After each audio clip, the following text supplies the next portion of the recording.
It's good to see you again, Harry. And good evening. How was your weekend? I saw you running around with your friends earlier through my spyglass, but I didn't get a chance to say hello. How's Juan doing?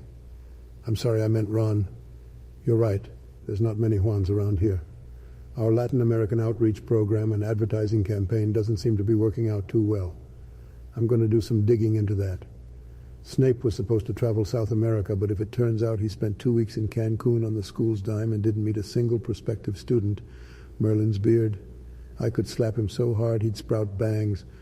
Honestly, that would be a good thing. If you ever catch him at the right time of day at the right angle, his forehead can be blinding when the sun hits it. It might be physically impossible for him to tan. The sun bounces off him like an oily volleyball player at sunset. But I digress. We don't need to talk about women in bikinis. But we can think about them. Anyways, while you're in here, I don't mean to abracadabra the mood, but we got to talk about your grades again. I see that you failed your last wizarding math test.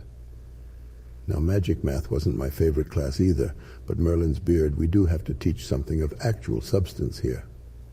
We can't have an entire generation go into the real world and not know how to even perform addition. No fancy flick of the wrist is going to solve 2 + 2 for you. You can't just Watergate Leviosa your way through everything in life.